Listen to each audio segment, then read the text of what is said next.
Vince Graham with Real Digital Media, a Strata Cash company, and I'm also chairman of the Digital Signage Federation, and you are listening and watching the AV Life.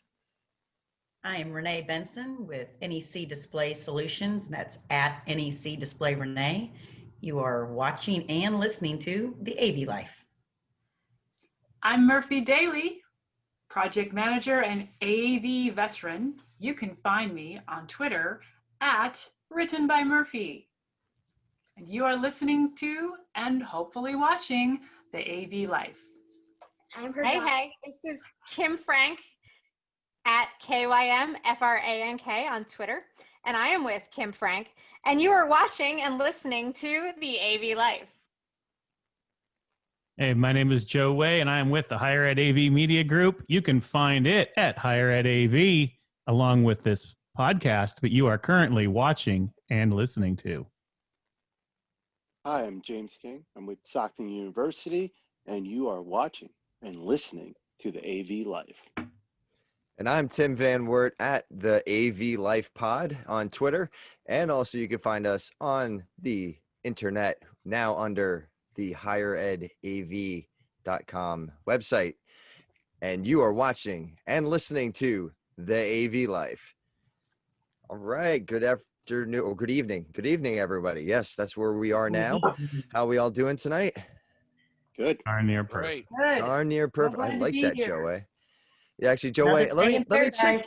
Oh, Joey, I'm going to check in with you first because I know we've got big news that we're now fully up and running as the AV Life being under the Higher Ed AV Media Group. So how are you doing today? How am I doing? I got sleep last night.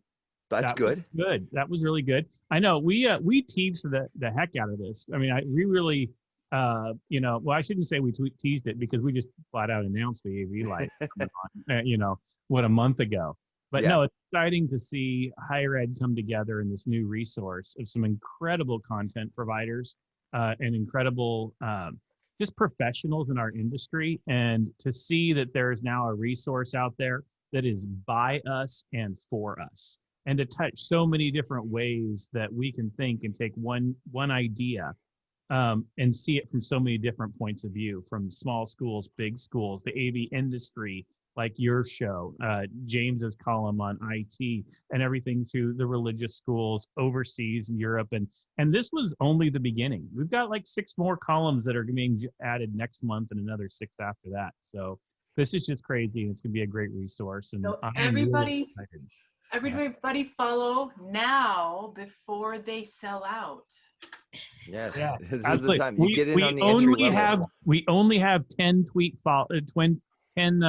spots left. So make sure you follow. That's it. Take them all now. Yep. Or else you'll miss out. First So come, first served. Well, I'm excited to hear about this, Joe, because honestly, this is a revolution happening, and it's something that everybody needs to jump on.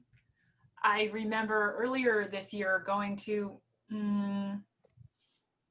I forget what it was called, but it was I remember, to the Presence virtual expo, and there were a lot of people from houses of worship all over the world because they're like, we got to figure out how to do this. Mhm. Yeah, And I think education is even more so. Yeah, it's funny. Those are really the 2 verticals, I think, higher ed and house of worship. And I've worked in both and do work in both. And it's interesting because if you think higher ed, 5 years ago, we were really, the little stepchild of the commercial integration world, right? We weren't really accepted. And now people who are in higher ed are getting certified, getting their CTSs, getting to shows.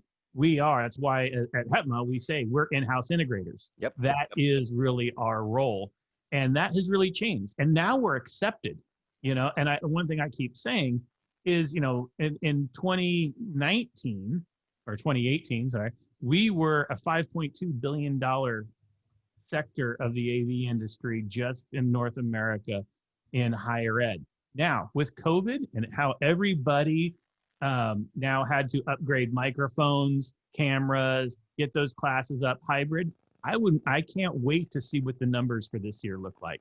if we don't double or triple it because of the CARES Act money and the PPP money, all of that, I would be shocked that if we're not $15 billion plus this year. Agree. Well, and a lot of the vendors and manufacturers are offering deals if you're using CARES money. So on top of that, and on top of our already pretty good, deals that we get as being higher education, like they're offering even better deals on top of that. So I mean, yes, I would be shocked, Joe, if the amount of money that went through the industry wasn't like multiplying like that. So I'm telling you, the schools are keeping me busy. Thank God that they're getting this money. So I've always been appreciative of that vertical, the higher ed vertical. But like I said, I don't know what I would do if it wasn't for that vertical. Well, yeah, I was going to say, one of the StrataCash companies, X2O Media, has that virtual classroom, and it's absolutely stunning. And I mean, you talk about pent up demand, as far as serving that part of the higher ed market. It's amazing there what they're doing. The one of the downsides is it's pretty tough still to get on a campus to integrate and to install and things like that. So there is a great deal of pent up demand, I think, in that vertical. Yeah, and I think that's actually played to the benefit of the universities that have in-house integrators already, is that we don't have to bring anybody from the outside because we're already cleared and we already go through our testing, and I have an online check-in I need to do every morning before I set foot on campus. So same here. I got to get the green check mark that I'm cleared for entry on the campus. So yeah, I think that's playing to our advantage. Yeah, that's unfortunate for the integrators, but for those of us that are set up the right way. And Renee will like my new background of some screens that just went up yesterday. So it's 3 of 8 of them and this is all in our office, our small office. It's going to look pretty sweet. Looks nice. There we go. Now, going with what Joe said, I'm still new. I call myself new to this field because I'm only been doing the AV for like 5-6 years in higher ed. But I feel that we have a lot of good talent on our staff and throughout all our schools. And real example was when we built our Atlantic City campus, we did have integrators installing the equipment, but I was overseeing all the installs. And I actually had the integrator tell me, he's like, it's really refreshing to working with someone who knows what they want and knows what they're talking about. Because I was able to tell him, hey, this is what we need, and this is why we need it. And there was no hesitation, oh, are you sure? He knew I knew what I was talking about, and we could add that educational discussion and get the job done correctly without going back and forth and pointing fingers. Yeah, definitely. That has put us all like in a very good position with that. And I think some integrators are very thankful for those of us that are educated and ready to go for that. So, all right. So, everybody else doing okay? I mean, we checked in with Joe. Anybody else want to chime in with anything that's been going on with them? We're looking good today. Cool. All right. Yeah, I'm getting like silent nods. You're not seeing it, but yeah. So for those who are watching, they saw the silent nods. Yes. Everybody's in 2020. Everyone's in 2020. Yes. Yes. And we're now another week later in October. It is at night as we were recording this, even though apparently I couldn't figure that out earlier. So for those who need to know, so this is now the 15th of October that we are recording this. So there's your check-in. October. Yes. Yeah. So what happens in the Ides of October? In 2020, it could be anything. All Ides are suspicious. All Ides. It's the Ides of March, though. Yeah, the Ides of March. That's the one where you get stabbed in the back by, your trusted confidant. But any 15th is a day that you could, watch it. Yeah. Not here. Not here. This is a safe spot. I was going to ask Kim. Kim, are you tracking any metrics in higher ed? So we do measure universities, yeah. Now, when you say measure, what are you measuring and how are you going about that? So what we typically do is we're measuring exposure to screens and signage in different venues. So we measure everything from roadside billboards to screens in a restaurant, bar, mall, university, airport. And so we never really report foot traffic specifically, but we are reporting exposure to the screens that are in those venues. So yeah. Okay. Cool. Yeah, it's been kind of an interesting place to work, I guess, during COVID when traffic patterns are changing and fluctuating. I will say, you know, I'm in the New Jersey, New York City area, and we've been severely impacted by COVID here. But the vast bulk of the country doesn't seem to be traveling monumentally different than they would in a normal year, which is so surprising to people that I am constantly responding to like press things where people go, hey, look, I drive to work every day and I got to tell you the traffic's different. And, you know, I don't have any bias. We always are reporting very honest data. That's quite frankly echoed by like the Federal Highway Administration. And I have to say, like, this is why we don't take focus groups of one when we're doing massive research studies. Like, this is why we take quantitative data. It's just interesting. I think the way people are moving has changed quite a bit. So where they're going, certainly education has been severely impacted in some places and not impacted at all in other places. But people are still out and about, moving around their marketplaces, and we're monitoring it every single day. It's interesting that you say that because my little touch with higher ed is when I worked for Kaiser Permanente, I helped orchestrate a class, several graduate classes that the teacher was in, like the studio at the AV Conference Center, and they video conferenced with hospitals so that people with it that worked in the hospitals would go and do their education on their work site, so it didn't have to commute. And I'm thinking, that seems like, do you guys do that sort of thing? Like if you can take your teacher and then go out, that would be, that'd be great as a student, well, I imagine. That's what a lot of us have been, that's what this CARES money has actually solved the wish list for a bunch of us, is that, you know, we've now been able to enable the classrooms to be able to be in that respect.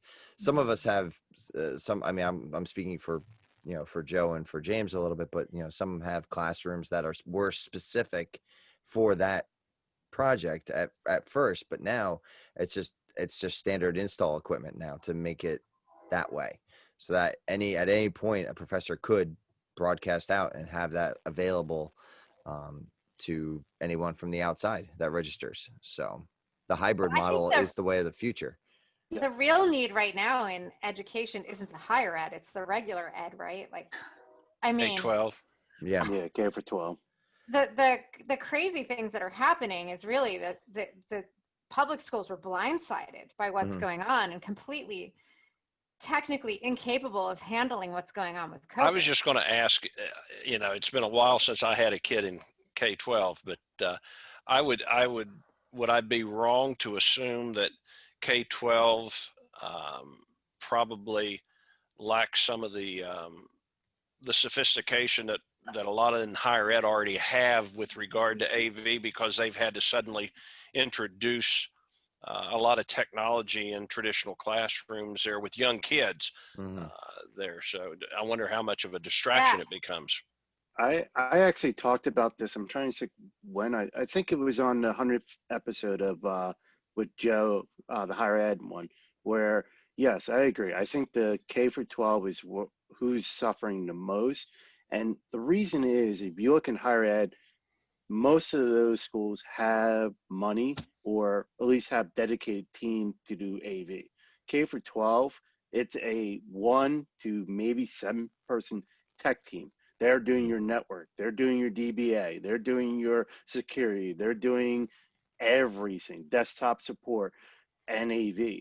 They don't have the knowledge, the resource, or the time to do it all. Yeah. And that's one thing I've talked with HEPMA about, is maybe HEPMA could be a resource for the K for 12 and say, hey, we are experts in our field who work in education, who can be a resource to these K for 12 tech people to help them out and tread through waters that they're in right now. Now, with that said, I feel, I don't know about Tim or Kim, but I feel New Jersey has done the best nationwide for K for 12 online learning. I've seen friends who had kids in other states when COVID hit. They both basically told the kids, go home. We don't know what you're doing. Yeah. My kids came home with stuff to do. They were not just packets, they were doing online lessons with the teachers. They're still doing Google Classrooms and stuff now. So I feel New Jersey's doing well, but I still think they could do better. That's the first time that's ever been said. Hey, Well, Well, Here's- as I say, we have a digital divide, as it were. I think we're one of the more, as being the most densely populated state in the union.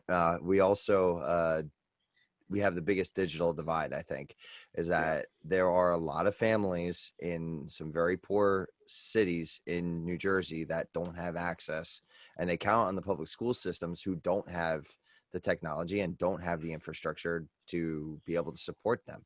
And our Governor Murphy has done a great job of making funds available to the schools to be able to purchase Chromebooks and get them out to the students. And I think even down in like the Brunswicks, they've been distributing wireless access points for the houses that don't have internet. They have this that they can connect to get at least the online portion done.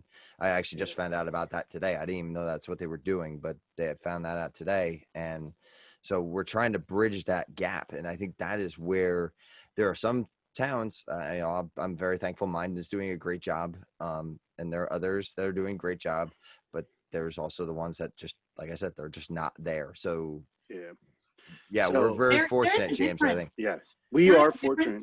Even in California, like she got sent home with a imaged iPad. Wow. So that was great. And they actually got an app called Canvas, and they integrated Zoom as a button into it. Yep. And doing it that way. We're doing that too.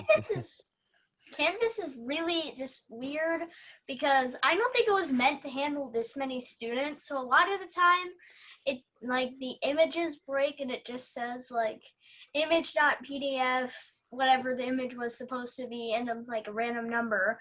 And it does that sometimes, maybe like 2 or 3 times a week. And for a week, it's like 5 days because of the weekends. Mm-hmm. And a lot of the other time, it just doesn't work very well.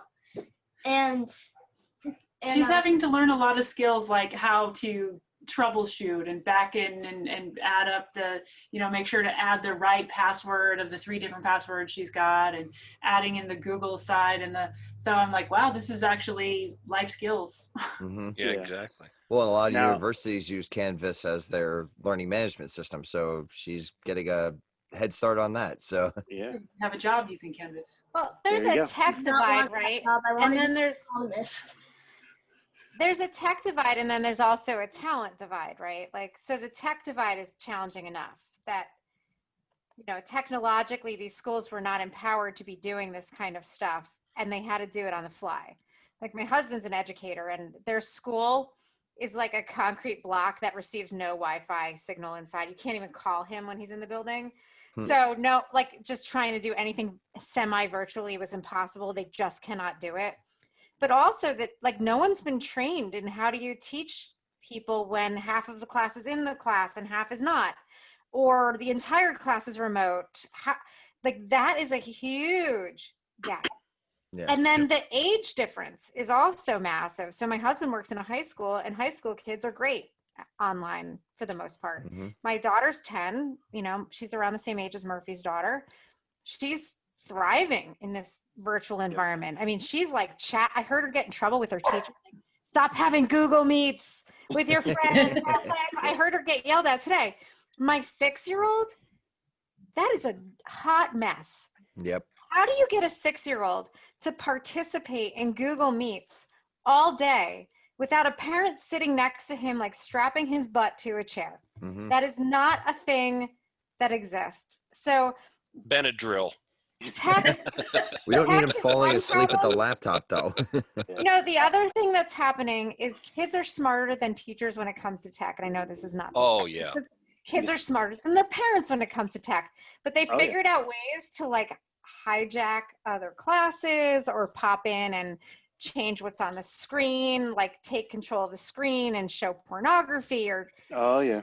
play songs. So there's like this poor third grader, like just did something accidentally and it blows up in their parents' face. And it's like, this is completely uncharted territory for everybody. But it's not just a tech problem, it's a skills problem and a knowledge problem. And we've never done this before problem. Mm-hmm. So I think it will, like to Murphy's point, like everybody's learning all this stuff we never would have learned before. And that's really great. I was going But to like ask. right now it's painful. I was going to ask Renee, from your standpoint, is there a big presence in K-12? You know what? For me, I'm staying busy in K-12 because our schools, for the most part, are back in session in some fashion. So I've got some districts that put in several hundred projectors with CARES Act money that they weren't going to do before. So I do still have a lot of that going on. But then I also have districts like, say, rural Kansas that had to take any of the AV budget that they had and move it to Wi-Fi hotspots and that sort of thing. We are the exact opposite of New Jersey, where you might go 10 miles in between somebody's house in the middle of Kansas, right? So they literally were parking buses in the middle of these fields and putting Wi-Fi hotspots on them for the people in that area to get Wi-Fi. Wow. So there's that too, where they're spending the money versus updating their classrooms, they're spending the money on Wi-Fi and that sort of thing. But again, higher ed and K-12 have been the only thing kind of keeping me afloat because of all the other projects are either on hold or canceled. Right. So luckily for me now, my coworkers, when we're on meetings and we're hearing about the numbers and it's like, well, what's happening with Renee in the Midwest? Well, we're just in a different place than they are in New York City, than they are in some other places. So I was going to say, we're very rural here. And I think we've only been back in the classroom the last couple of weeks in K-12. And we're still flashing red every once in a while. Yeah, we are too. Even here in Monongalia County, which is where Morgantown and West Virginia University is as well. And what causes us to go red is some of those knucklehead kids decide to go out to the bar in a group of about 200, and the next thing you know, we've shut down campus again. So, I think there is a big difference too with rural versus more of a metropolitan. Right. And we had counties in Missouri that I think it was like August or September before they even had a positive case. I mean, because there are counties where they were just so rural. So like I've got 7 states. So the story in South Dakota and North Dakota might be a little bit different than in St. Louis. But for the most part, schools are still moving forward here. Well, Joe, can you explain your higher ed group there? Because I know that a lot of us intersect in that, in that vertical, and any kind of resources we can help provide our own people would be good. The higher ed vertical at NEC? No, I'm talking to Joe. I was going to say from what is it, HETMA, that sort of thing.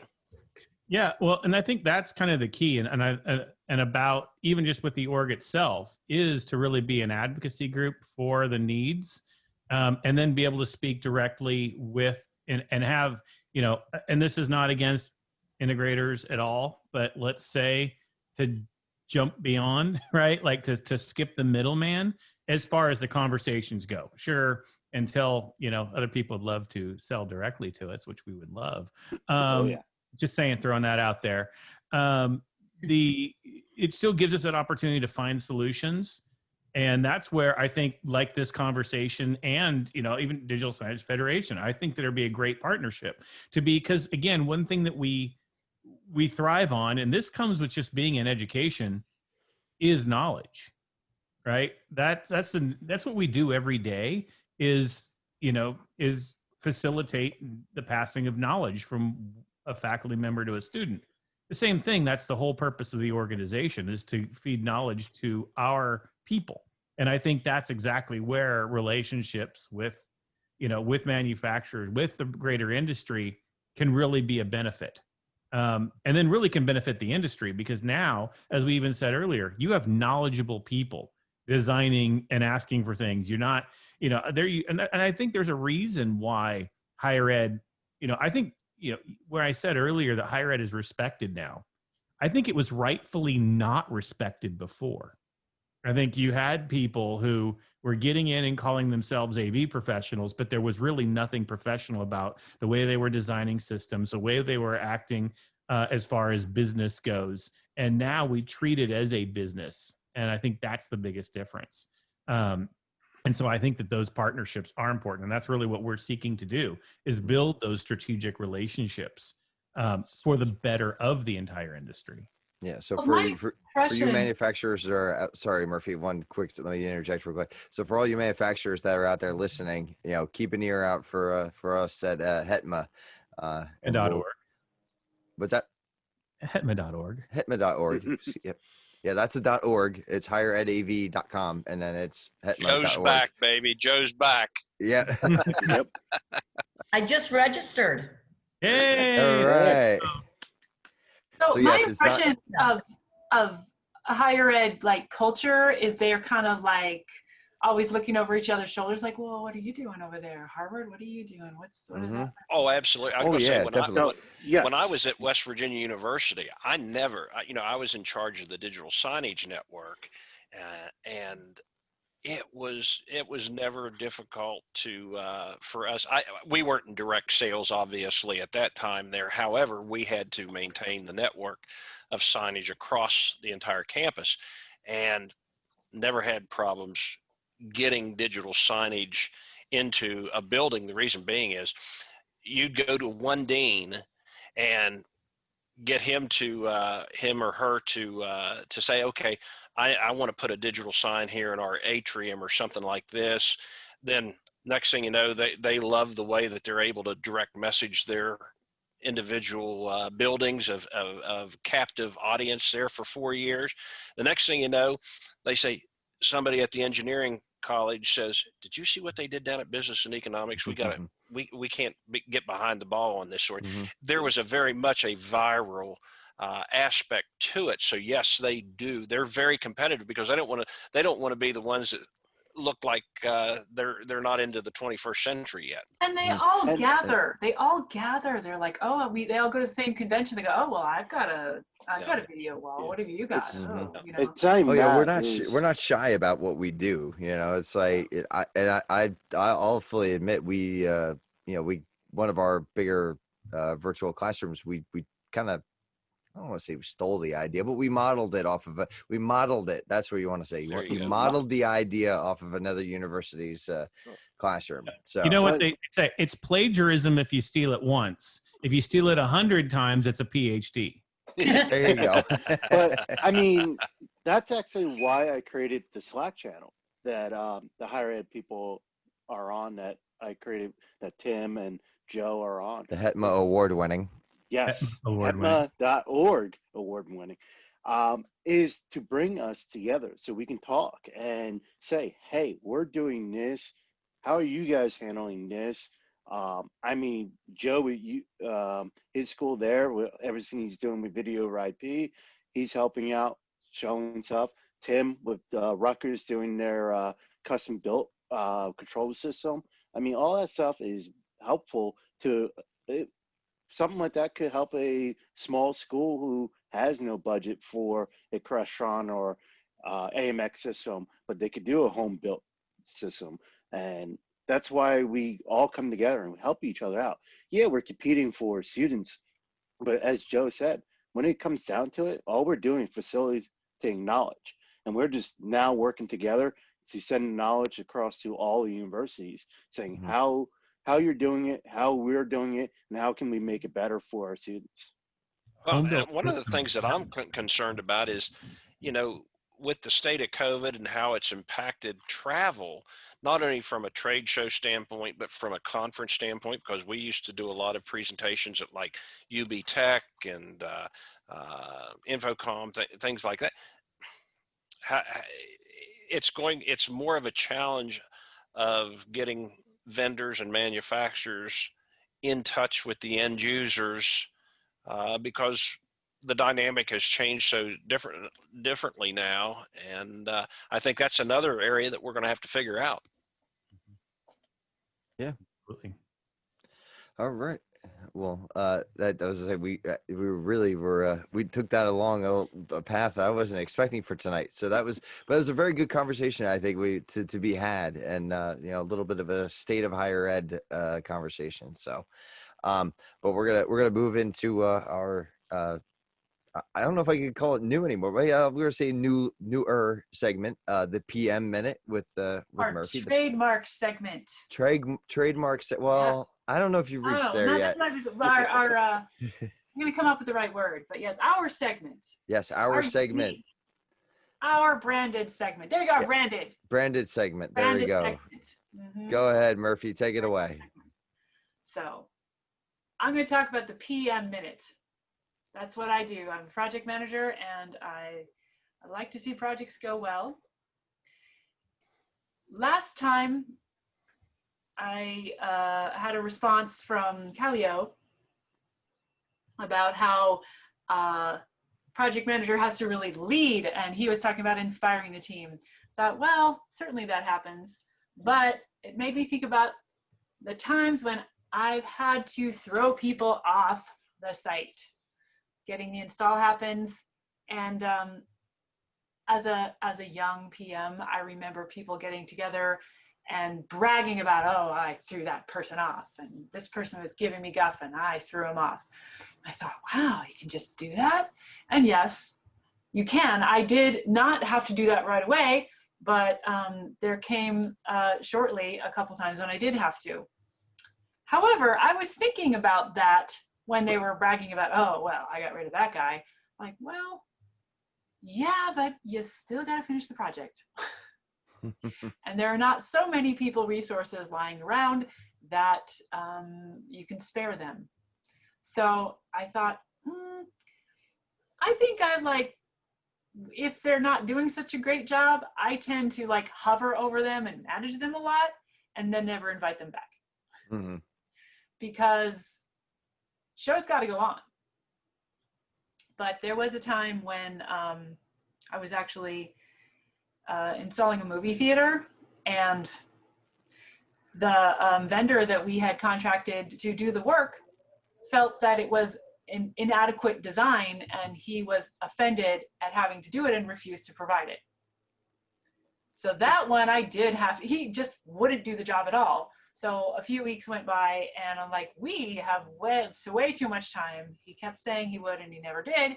And so I had to escalate to his management in the 2 layers up. I said, okay, guys, you need to get me somebody now and make it right. They did. I got another guy who wasn't as experienced in movie theaters, but could still get the work done. And that's how I had to handle that. But generally speaking, I'm like, unless I have a resource available, I try not to throw people off jobs, because you never know when you're going to need that last bone in the cupboard. The dog needs a bone. You got to go to the cupboard and find something. So that's my philosophy, as it were. Sometimes you have to, but I really try to avoid it. All right.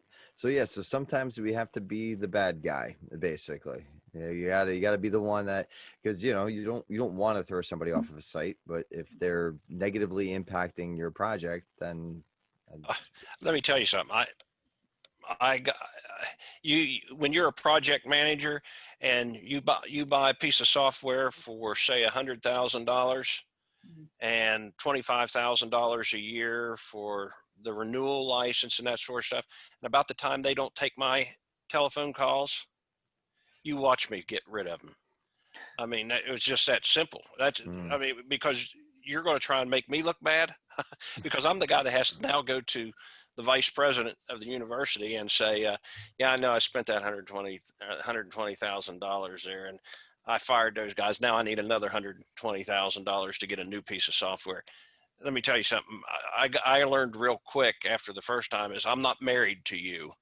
Mhm. I will unload you in a heartbeat the first time you don't respond. And I said, the two folks that worked with me, when you see their name come across your caller ID, please pick up the phone, because we're not going to bug you to death, but that means that we have an issue here. Mhm. If you see my name come across your telephone, you know I'm on fire. You don't want to do that. Mhm. So what I'm saying is it's business. It's business. And I think you have to approach it that way. And we're not married to those people. Yeah, and I think that's, I mean, personally speaking, that's something I need to do better about. If for those who are wrestling fans out there, my friends always make fun of me because I'm the face, I'm the good guy. Like I very rarely come out with the hard side of being the heel of the whole thing and being, the bad guy, as it were. So but I know it's a necessary thing to be done, and it's just, for me, it's a struggle. That's to, I always want to be the good guy. I don't want to be the bad guy. But when you're doing that, though, you are spending your own political capital on campus. Mhm. And there's a cost benefit ratio there. Right. I look at it this way, and I have actually fired a number of integrators, because the fact is, when they're done, I'm the one dealing with whatever they do, right? And though it's not fun to get rid of somebody mid-project, and you do want to work with them first, you do want to say, can we get past this? You kind of need to have a coming to Jesus moment. But they get one shot after that meeting, right? It's either be in line or you're out. And it may cost me money, and they're going to steal invoices, and it's going to be a pain, but I would rather go find somebody else to fix the problems, get it done right, because my users need it to work. I need to be able to support it. And I will go to my bosses and say, okay, yeah, we screwed up. We shouldn't have hired them. This is it.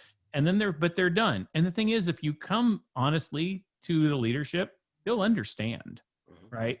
In any of these projects, you go to your bosses, they understand that stuff happens. But what they really want to know is, what is your plan to solve it, right?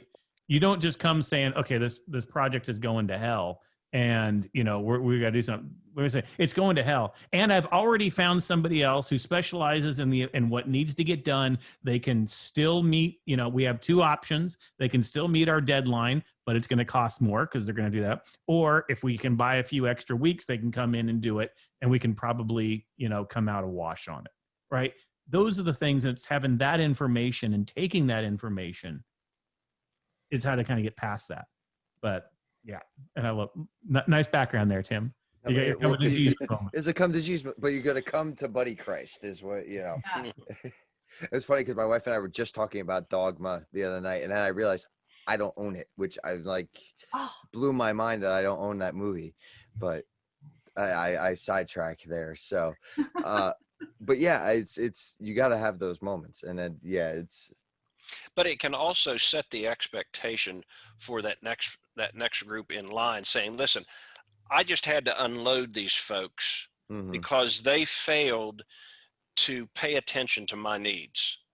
And I didn't like doing it. I just want you to know that up front, so that we understand that I have certain expectations for what I'm paying you for, but I'm not married to you, and I can unload you too. Well, even coming from the sales side of it, and I know this is hard to do when you're in sales, but sometimes I have to fire a customer too, because sometimes they are just taking, and I end up giving product, giving dollars, giving marketing funds, whatever, to somebody who really isn't going to be a good partner to me. And it's a hard step to make. But it's something, like Spence said, at the end of the day, it's business, and I cannot put my company in jeopardy and my integrity in jeopardy because somebody wants to be a jackass, so. Right. And they have to be mature enough to understand that it's business too, that we both have to benefit from this relationship. Right. The funny thing is so as part of the new Higher Ed AV, I'm also writing a monthly business column. As people know, I came through the business development side of the entertainment industry before Higher Ed. And I actually started it with kind of the line that the customer is not always right at all, right? Now, the thing is they do drive the conversation, though. They're not always right, but they do get to drive the conversation. Right. And that's where you have to have that opportunity to kind of decide, does this relationship actually work for all parties? Because, and I think a good end user will also want it to be a win-win for their manufacturers, integrators, resellers and distributors, et cetera. It can't just be a win for them. It has to work all the way around. Right. We're all a team when it comes to the manufacturer, the end user, the reseller, the distributor. The whole circle has to work together. And you're right. If it's not beneficial for everybody, then you got to handle the squeaky wheel or the broken cog or whatever it might be. You got to get them out so you guys function properly. So yeah. All right. Well, that was a great PM minute. Thank you, Murphy. So having said that, I kind of took it off the agenda, but I'm going to bring it back. I'm going to open topic. What's your favorite villain? Since we're talking about the bad guy, who is your favorite villain? And I'll lead off here. I am wearing the ever infamous Darth Vader on my T-shirt here. I am a Star Wars guy, so Darth Vader's always been my villain of choice, I guess, if you could say. Oh, Loki. Oh, Loki, good. Do you have any? Why would that be, Murphy? He's very entertaining. He's ready to mess with everybody. And one of the sad things about 2020 is I had tickets to go see Wagner's Ring Cycle in Chicago, and he plays a part in that. Mm-hmm. So he was busy.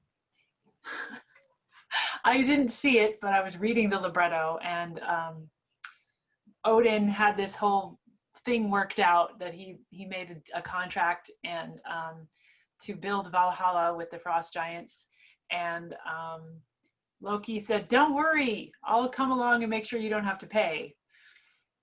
And he did come. He's like, I don't know, and he was not at all helpful. I thought, what a jerk! But Odin, you're stupid for believing him, so you deserve what you get. And of course, the world ends. So. Of course it does. It was gonna happen. So Loki's great. Loki is great. All right, Spence, I see the dynamic duo as your background there. So who is there? Somebody from within the Batman universe? I don't know. I mean, I've always been into all those types of movies that got made from series, and the Marvel. I'm a sucker for anything Marvel. Star Wars, the whole 9 yards. I just think there's a lot of great villains out there. But I have to admit that when the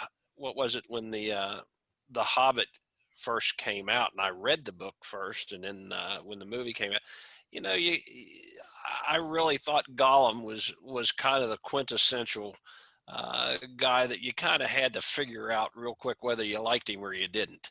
And but there's just a bunch of great villains out there in some of these things. And like I say, I love those Marvel movies, and I love the X-Men. I really got into that, and still enjoy it. Those are my fallback especially in the winter. If you're snowed in and you got to binge watch something, I'll grab one of those old DVDs and play them.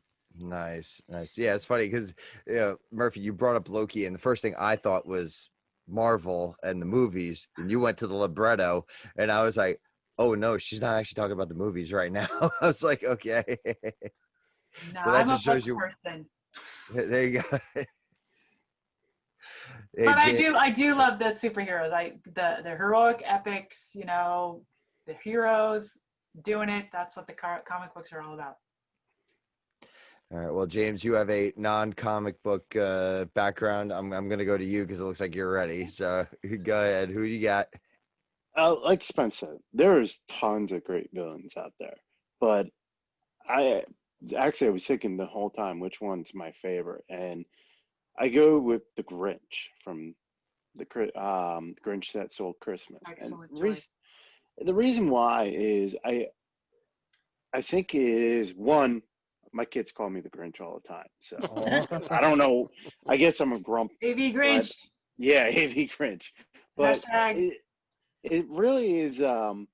It's a true battle because he's the villain to himself. Like no one really is a villain in that to him. I mean, they bullied him when he was a kid, but from then on, he was a villain to himself. He put himself in that situation, and he continued to be that way until Sidney Lou. So that's what I think really a lot of villains are is they put themselves in those situations. There's a little bit of the redemption and a healing story at the end too. So Yeah. that's and same could be said for Darth Vader too. Is that at the end he redeemed himself and healed himself in a similar manner, became one with the Force at the end. So, Joe, what about you? You have a I have nasty an looking bear behind you. ugly Bruin bear behind me. UCLA. I mean, that is like the most nasty villain you could ever have. And, it's much better when some random person goes and paints it Other cardinal than a pet gold. panther. But so, call me a higher ed homer, but I'm sorry. There's, those rivalries are there for a reason because the other side just doesn't deserve to be part of the conversation. Right. Well, if you want to go down that road, I will say my rival villain is the Boston Red Sox. So I will throw that out there with full, that I'm a full Yankee fan. And I almost put Yankees up as the background. well, that would have hurt, Joe. There. That would have hurt. No. All right, Renee, what about you? Well, probably because I just watched this movie not long ago. It's in my mind. I was trying to think as well. But I think Hannibal Lecter. Ooh. Ooh, that's a good Now one. I'm going to have That's a good nightmares. I know. I've watched that thing one time, never again. Oh, I just watched it again like last week. But I just think his demeanor, he's so calm, just cool, and so freaking smart. I don't know. It was just on my mind. It's probably not a very good example because he doesn't do very good things, but It's a classic. it is It's a a classic. classic. That was a good Oh, choice. I mean, That is, Good one. Oh, I got There's something about that stare of his that just like That, goes like- like right through you. Just so calm. But There's evil elves with those big ears too. They scare me too. I'm making you worried, Spence. Look at him. See? You always do. I know you like Gollum. Yeah. Yeah, there's something. Yeah, there's just I put him up as my background here because it's just, especially when he's like just pacing in the cell and he's just A nice collect- Chianti. with some fava beans. Uh, All right, Kim, what about you? Yeah, so Murphy got me thinking. I mean, I have a different answer, but I'm going to give my, if I wanted people to think I was smart answer, I would say, only because Murphy raised the bar, I would say Iago, because he had absolutely no motivation for being an asshole. But he's not my actual favorite villain. My actual favorite villain is also, if you ask me who my favorite superhero is, I would say the same person. And that is Carrie from the Stephen King novel. Oh, All right. I like to argue is a superhero and a villain simultaneously because she's like this bullied teen and she has these superpowers and she can move stuff with her brain, but she also brings down the entire prom. And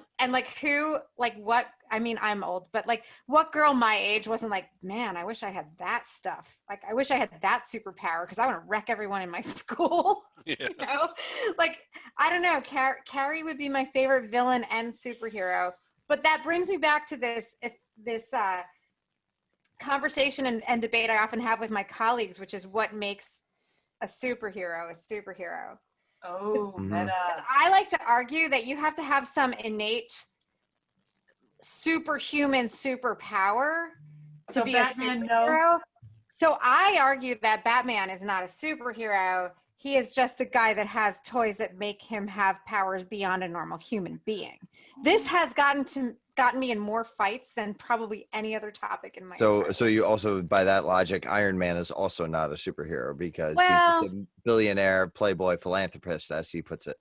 but doesn't he also have like the thing that makes him Yep. kind of like? But he made that himself. Yeah. So Yeah, but it's still like, yeah. So I guess you're right. So Iron Man, not a superhero. Spider-Man, superhero. Batman, not a superhero. Superman, totally a superhero. Like, I don't know. You're not a superhero if you just have toys. Then you're just a. Where does he get those So wonderful toys? That's where it gets complicated, Spence, is what's the difference between a god and a superhero? Okay, okay, Because wait a minute. This is the AV life. We need to equip the superheroes, whether they're toys or innate superheroes, Doesn't make you with some AV superhero. stuff. You're What do just they a- need? You're just a hero with tech. Yeah, but what do they need? Fine, they're a hero with tech. What kind of AV does Batman need? Well, he's got night vision goggles, so he has high definition displays. So He's he, got a lair. Some kind of Google This Glass is my kind of- superheroes when I was growing up as a kid. there you go. Going villain. Do you guys know the guy I have up? That's Saw. That's the guy from Saw. Jigsaw. Yeah. Jigsaw. Yeah. Yeah, I totally forgot. You know what I like about him? There's a line that if you look, he actually does not kill anybody. There's always ways out of his traps, but you have to figure out how. And that's what I love about those movies. Yes, good he is. films. Yeah, he's technically a serial killer and he's a villain, but he puts people in situations that they can get out of, but they don't. Oh, Tim. Well, I know that I'm going to date myself here by doing this, but I did have a Farrah Fawcett poster, that famous Farrah Fawcett poster that came out. Thought you were gonna Nice. say a Tiger King poster. I know. Much happier that it was Farrah Fawcett. So God, James, said that. then would you say that film series was like one of your favorite? Like, what's the most disturbing film you've ever seen? I'm not big on disturbing films, but I like films that mess with your mind and that make you think. And like Saw, that's why I like Saw. Like I went to see that with a bunch of friends from college, and when we left, there were some who hated it, some who loved it, and the ones who hated it, they saw it was too gory, gruesome. The ones who liked it, like they were into some of that. But I looked at it and I go, I like the mental aspect of it. And like I said, he never actually killed anybody. He put them in situations. And that's another reason why I like the Cube movies. Those are really good if you haven't seen those.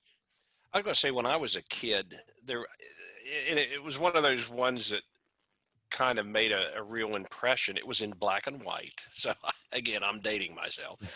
But it was called The Bad Seed. I don't know if anybody's Oh my gosh, I know that movie. Yeah, and that last scene, that one, and when she put the what was that stuff that they put in there and caught on fire, but that last scene in The Bad Seed was a profound. I didn't want to be a bad seed if I didn't have to be after that. And then I was just trying to think one of these. I'll tell you the truth. Ender's Game is a really good one. It's a little bit more recent there. That I thought that was a very like you were saying, James. Is it makes you think. I like those movies that they make you think, and maybe they even make you a little bit uncomfortable. Tim's got one. I know. I got the rabbit from Monty Python and the Question of the Holy Grail. Yeah, there you go. Yes. Death awaits you Red. with big No, sharp blue. pointy. That's What do great. you have, the- Joe? Well, and you know the character is Tim the Enchanter, so you know it's. Oh, So, yes. there are some who call me Tim. So there's a little kinship there with that character. So I'm trying to watch Joe's movie. What have we got going here, Joe? The Return of Dracula. Yeah. Ooh. Ooh. Oh. I don't know. When I was a kid in junior high school, I don't know why. We had this period where they once in a blue moon they would show a full length movie, but they were those Vincent Price Dracula type movies there, and those were kind of fun to watch. But that was even in school at the time. You never get away with that now. Mm-mm. All right. Well, since we're talking about bad guys or bad villains, however we want to put it that way, since we're getting closer to Halloween, it seems like I guess our culture is changing a little bit. Especially since we're dealing with the pandemic and things like that. So how do we feel about how do you see how we are changing now with our the way we're doing Halloween, with the way we're preparing ourselves? Like, this time of year, I'd be outside. Well, I've been outside setting up decorations, and I'd be going candy shopping and things like that. But I'm not going candy shopping right now because there's just I don't foresee there being a need for candy this year. But I've increased my spending on Until outside they decorations. show up at the door. Yeah, You're Then what are exactly. you gonna do? You're going So to what do we? hell. What is everyone's observations as far as that's concerned right now? So I personally, and my wife disagrees with me, but I felt that our neighborhood actually has more decorations up than normal. I Mm, felt that more people are into it. And also now with the candy thing is now with New Jersey being one of the most locked down states, I wasn't sure what our governor was going to do. So the wife and I, we talked about it, and we're like, if Halloween's trick or treating is, postponed or canceled, we still want the girls, have candy. So we just been picking up candy anyway. So we have the Halloween candy sitting here if we want to give it to them. And if we go trick or treating, it's just more candy for them. mm. Well, how about Yeah. someone from the West Coast there? What's for because I mean I that's James and I are here in Jersey, and I know Kim is too. So Joe, Murphy, what are you guys seeing? All right. Confession. Okay. Never handed out candy at our house. We're that house. Wow. Oh, You're that that house? kind of house. Out the Yeah. light. Oh, Toilet Hey, paper Joey's But house. here's why. Because I'm smart enough to take my kids to the rich neighborhoods where they get full candy bars. No one needs to be home because we're going out. And then we're going to have a nice dinner. We're going to go to the good neighborhoods. We'll let the kids score, keep our house black. That's keep the American way. but The Joe American way. does it? That's Joe, right. how many times your house been egged? Never actually. Really? Until now that I just announced this. Yeah. Till just now. The one that knows where Joe lives, go and take his Go, out Joe. Mischief Night. Take care And of that. and a big couple Hey, rolls Ken, of that's toilet only a paper. New Jersey thing. Oh, Is Mischief Night? That's only a New That's- Jersey? Yeah, Joe, you guys know about that? No idea. We'll teach you. Yeah. what do they call it? Cabbage Night, or I've heard that referred to as that. Yeah, no, I've No. heard it's only a Jersey thing. No, so Jerseyans are only jerks to themselves of like throwing toilet paper No, and eggs at seriously, each other. those of you in other states, you don't have Mischief Night? Never heard that before. No, I'm going to say here, it used to be when I was a kid. I grew up in this neighborhood. I bought my old home place 35 years ago, but the average age, and it's the same neighbors that were here when I was a kid, the average age here is like 165.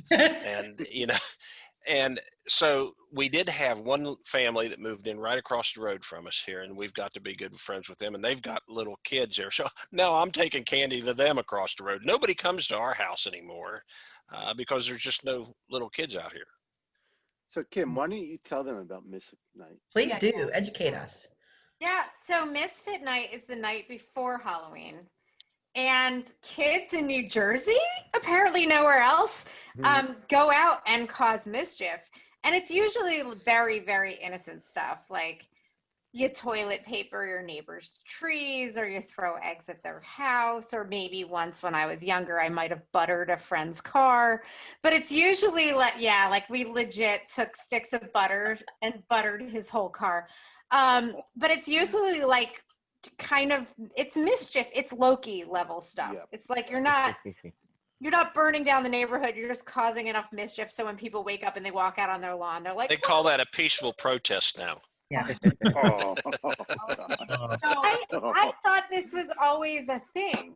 No, it's only a Jersey thing, I've heard. Yeah. But like being a house like Joe's where you don't give out candy guarantees you will be hit next year on mischief. Is that right? So Yeah. they keep score. Oh yeah. Oh yeah. Oh yeah. Or That is not only allowed. if you don't give out candy, or if you give out bad stuff, like Yeah. Oh yeah. If you give like me the a- grandma like candy, like raisins. the oh yeah, like the strawberry, yeah, like those fake Horse strawberry. Yeah. Now, there is a way around it, though. There is a way around it. Because I may or may not have done this one year.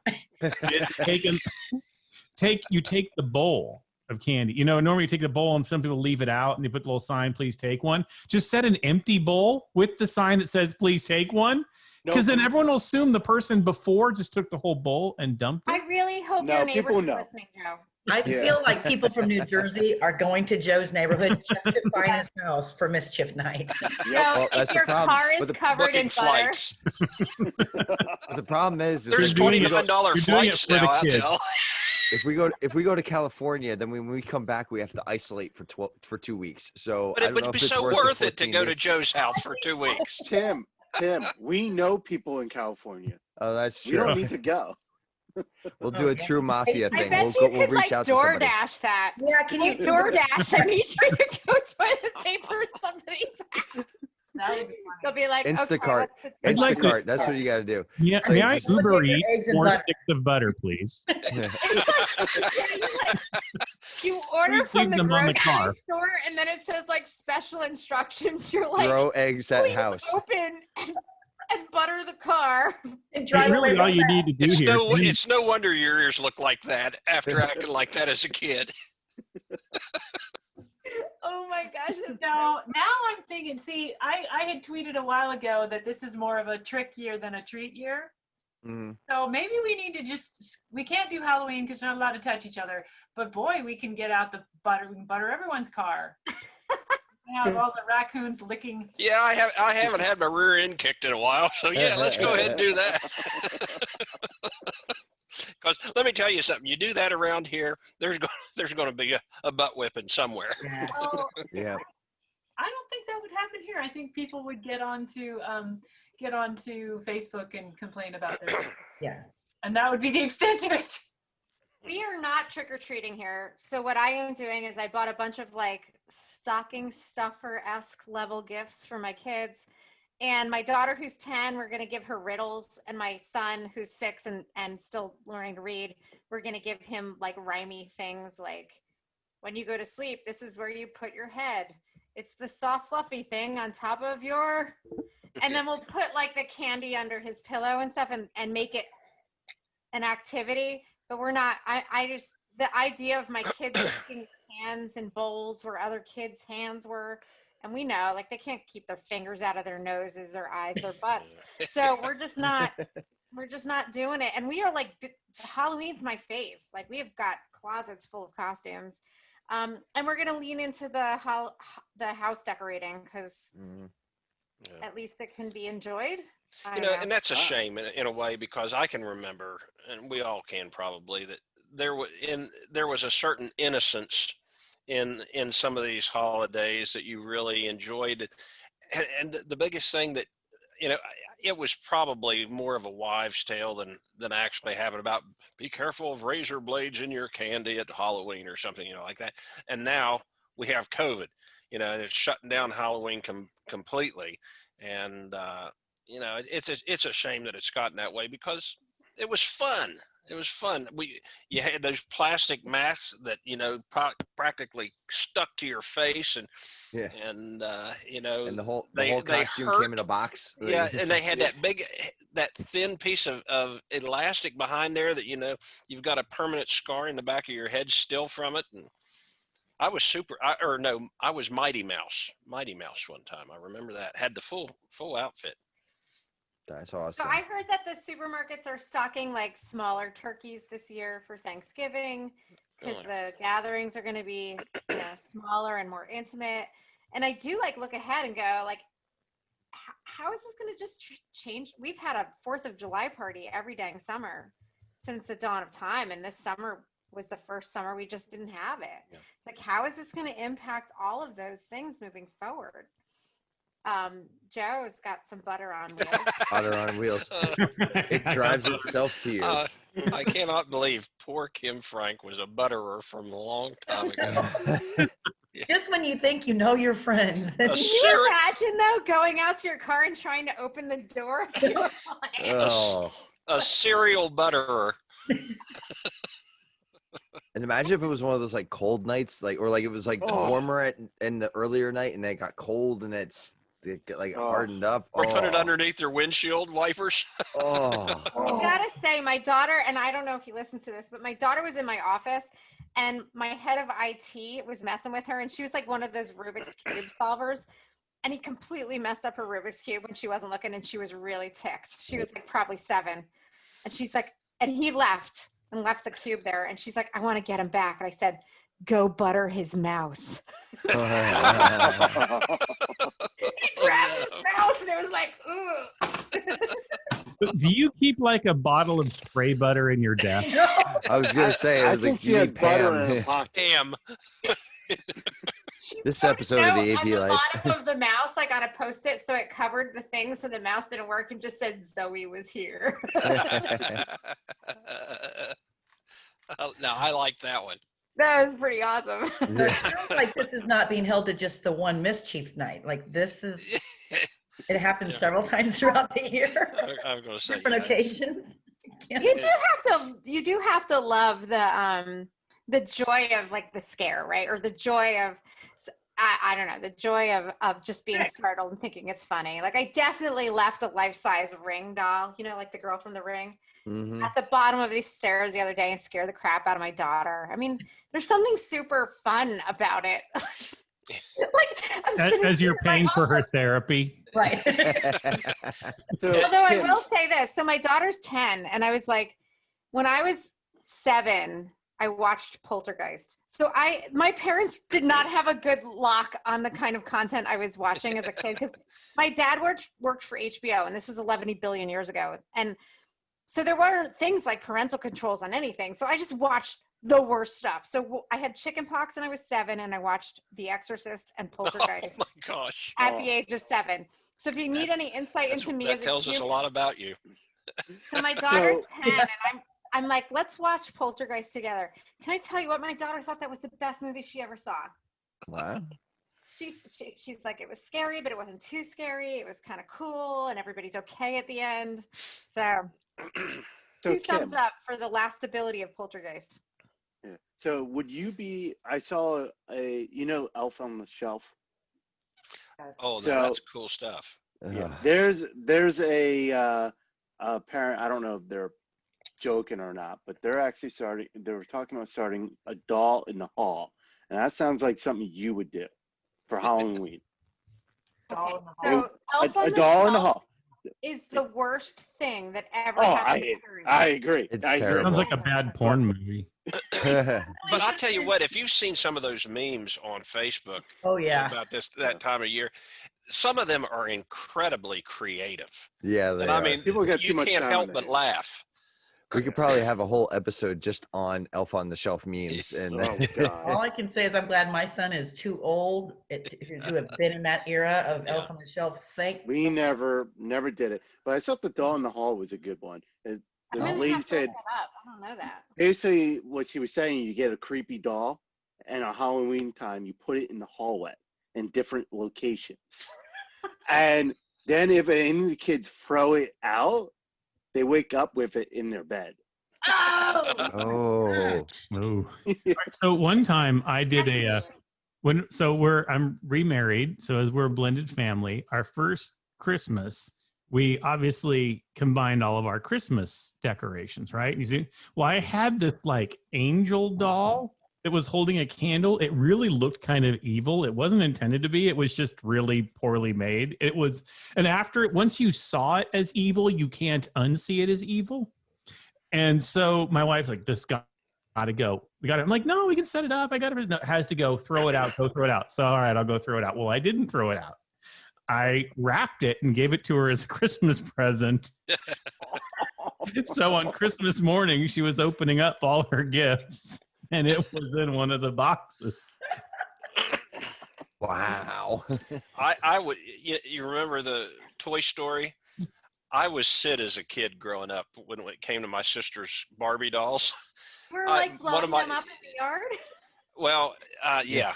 I one of my chores, like I say, I grew up out in the country, and one of my chores was we had a 55-gallon barrel, metal barrel. That was the burn barrel, and one of my chores was to burn the trash every week. And I don't know how many times Barbie met an unfortunate end. When I got one of my older friends they were going down to North Carolina where you could buy fireworks and get real M80s and strapping M80s to them. I'll never forget, she had this Barbie car, and it was getting kind of well used. And at any rate, I got some lighter fluid, and Barbie met a very unfortunate end in the Corvette, the pink Corvette, going down the road on fire. So yeah, I wasn't on fire detail very often, and I didn't get my hide tanned every once in a while for it. The most disturbing part of that story, Spence, is that it was your chore to burn the garbage. Yeah. I was Not wondering, garbage, where it do was where do paper. you live? It was Is that burning paper, trash, and Okay, boxes it and wasn't stuff like, like that. tires. I know. No, Where do you live that you I- have to burn your trash? Yeah. So Well, I I actually did went live out in the country here. yeah, At the I time, went to it was the country. I went to school out in Pennsylvania for a little bit, and that was the first time I've learned that there are places that burn their trash. They Yeah. do not pay for. It was weird. I'm driving, I see these fires in people's backyards. I'm like, man, they're having bonfires, and one of the locals are like, no, they're burning their trash. Yeah. I'm like, Well, there's Yeah. a difference between garbage and trash. I mean, Yeah. this was paper stuff, and you know, you had paper, or the milk cartons and stuff like that. So yeah, we weren't recycling. all clean burns. Yeah, I Clean was. burn. Yeah, not dirty burn. That's why we're having all this now, is because we burned all our No, trash. you burn plastic bags when you're Yeah. in your preteen age. Oh, I used to love watching sitting it in- drip on fire. The dripping Yeah. plastic on fire, and So Kim, Barbie you'll didn't know, like it.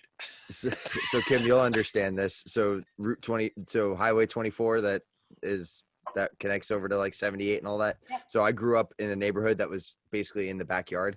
So me and my friends would go and like into like the drainage tunnels, and like, yeah, we'd burn plastic bags and like watch them drip inside the tunnels while that was being constructed above us. So yeah, stupid preteen stuff. Well, the worst thing we ever did this was back in the 60s. There was a famous television show for a while. Of course, this was just a few years post World War II. There was a TV show called The Rat Patrol, and they were in North Africa. So they were in these Jeeps, and they had jumping sand dunes and all this sort of thing. Well, we would watch that one night, and then the next day after school, we were playing that, out in the woods. And the one episode showed the guys making a Molotov cocktail. So we decided, hey, here's an empty Coke bottle. Let's put Dad's gasoline from the shed from the lawnmower in it, and stuff a rag in it. So we take it up in the woods, and we light it. That looks pretty cool. Let's throw it. Next thing you know, we had a small fire going in the woods. And of course, as 10-year-old boys will tend to do, they want to put the fire out. So you go up and stomp on it. Now your feet are on fire because the gasoline's on the soles of your tennis shoes. So, like I say, it's a wonder we're all alive. We were idiots when we were kids. So. Well, I apologize. I just knocked into my microphone. I don't know if that completely distorted the sound. That's okay. It did. It knocked your ears off. Yeah. I did. I knocked I was like, it was very violent over there. Well, speaking of things being on fire, we What about a house? yeah, we can talk about a burning house. So this actually moves us into our traditional segment of the show, our always fan requested the firing range. Pew pew. Thank you, Kim. I was waiting. I'm like, is she gonna do it? Is she gonna do it? Totally gonna do it. So our article today comes to us from ABC World News Now, and there's a California home that took their Pirates of the Caribbean themed Halloween display a little too far, and they put some animations in their windows and things like that, and it makes it look like their house is on fire. So they've done such a good job that people are calling 911 because they see that the house is on fire and reporting them in and sending them in. And then they approach and everything's actually okay. It's just decorations. So our firing range is, how far is too far? Is decorating for that fear level or for just entertainment? Kim, since you are, I guess, our resident Halloween fan, I will be you and me for captains, and I will let you have your pick of sides versus, you could either you pick your side or you pick your team. I'll pick my team. So Okay. I am going to pick Spence and Renee, just because they're on the same side of the screen. So it's easy for me to remember that they're on my team, and I'll let you have the rest. Okay. Since Gina's not here tonight, I don't have to worry about her sabotaging our fight. So. Or Nancy. Actually, it was funny because we had Nancy Blanchard on last week, which you'll hear. Hopefully, you should hear that before you hear this. And she also was very Gina-esque in her responses. So, Kim, I had to wave a white flag. yeah, Renee gave up. It was just too much. It was dreadful, just dreadful. It was awful. So it was a very entertaining fire. Sometimes you can be too nice. Yeah. Yeah. So, all right. Well, then that leaves me with Joe, Murphy, and James. Okay. That works out because they're like right below me in my screen. So, excuse me. And, okay. So then we will be, let's see. I don't know. What do you guys think? I'm going to divulge to the team. What do you guys think we should take? Should we be that this has gone too far, or that Halloween is just for entertainment, not for scaring people? Whatever you want. Yeah, you pick it. You're the captain. I pick it. Okay. Halloween is for entertainment, not for scaring people like that. Entertainment. Yeah. All right. All right, Kim, go ahead, and you can go first. Okay. Does someone on my team want to go first, or should I go first? Go ahead. Go ahead. All right. So listen, it's my house. I'm going to do what I want. If I want to make it look like it's on fire and have everybody call the fire department, I'm going to say, look, mission accomplished. It was so realistic that people actually called the fire department. The point of Halloween is to scare people. The point of Halloween isn't to like take it this far, but not quite all the way so that nobody actually gets scared by it. And listen, in a year when like life is scary enough, we could all use something to like legitimately be scared about, as opposed to, I don't know, the country's on fire, there's hurricanes everywhere, murder hornets, and COVID. How was that? That was awesome. All right.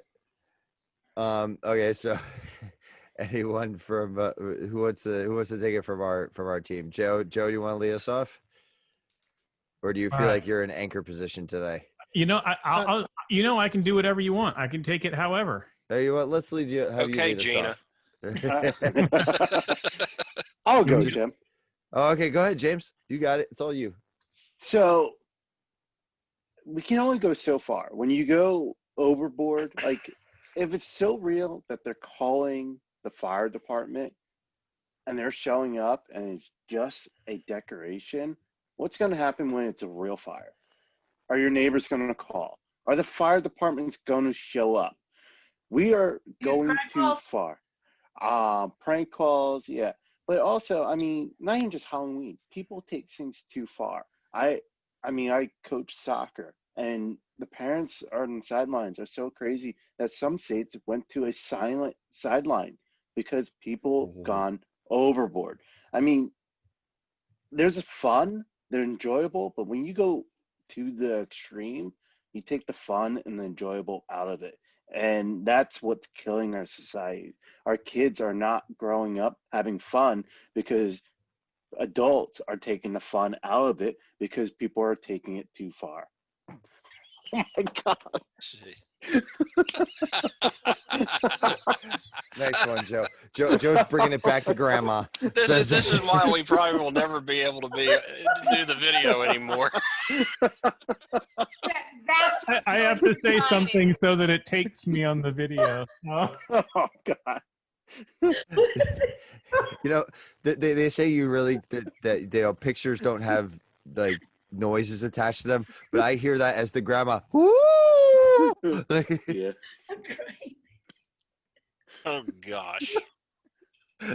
Grandma is saving us this season on the AV life. So Let's eat, After Grandma. Joe killed him.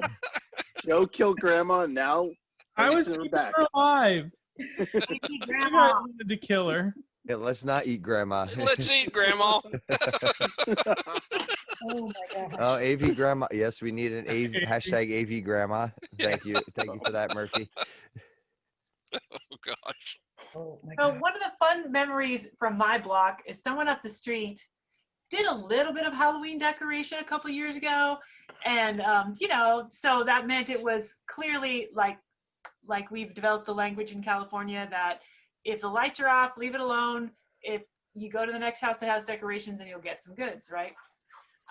So this house had a little bit of decoration, so it was like, okay, go up and trick or treat, and the costumed dad of the house came out and to these like two tween girls who were just coming up to get there, you know, and he goes, ah! They shrieked and ran away, and they realized that it wasn't a real, you know, monster, but he looked scary, and they were terrified, like, ah! So I'm like, that was a win. He had totally gotten this awesome reaction because 10-year-old girls can scream. But you're on the side of it's supposed to be entertainment, not scary. And you just gave a win for scary. Oh, Murphy No, flipped. it was entertaining. It wasn't truly scary. It was entertaining. The girls were scared. The Well, So there's a borderline there. Yeah. Yeah. What if one of them had an underlying condition? Oh yeah. oh my gosh. You're All going to right. hell. You're a bad person. Yeah. Take this right into. Mm-hmm. Go ahead, into Renee. leading us in, Murphy. So You go ahead, Renee. here's the Well, situation. I'm calling Renee if that's what you There you wanted, go. Kim. I'm sorry. So there is nothing illegal about what these people are doing. They probably bought all of these decorations at a store with, it's all legal. Once 911 was called, I'm sure they can put it on file somewhere, like, this is what happened, sticky note, don't go to this house unless we get 2 or 3 calls. I don't know. Everybody is so sensitive. We're raising a bunch of wussies. Now, come on. We need some fun in our life. That house needed to go anyway. It was an eyesore. Let's ask. Come on. We need a little fun. And part of the fun of Halloween is being a little scared. Hello. What's a little neighborhood fire A among little friends? neighborhood right? fire. Well, let me put it to you this way. You know, you have a little neighborhood fire, and that's when the entire neighborhood burns down. So you know what? Don't make fake fire, because real fire is going to happen, and then real fire burns houses. You know, hot water burns baby, as Adam Sandler says. You know, so you know, don't play with fire. You know, you only get burned. It's So you know what? Yeah, we're about entertainment. Like, it's not about getting that realistic shock value. You know, I have tombstones out front. I actually just ordered a corpse that's wrapped in like cobwebs. It was like $16 on Amazon Prime, so Prime Day, yay for the win. So I see therapists in your future. I really do. but you know what? I'm entertaining. I'm not scaring anybody, you know? So it's about the entertainment value, and especially in this day and age of us being all cooped up in our house, if we're going to drive by and you're going to get some entertainment value by driving by my house or walking by my house, because you should be getting out there, hashtag AV fitness, get out there, walk, and, take in the sights, and especially while we still have some decent weather.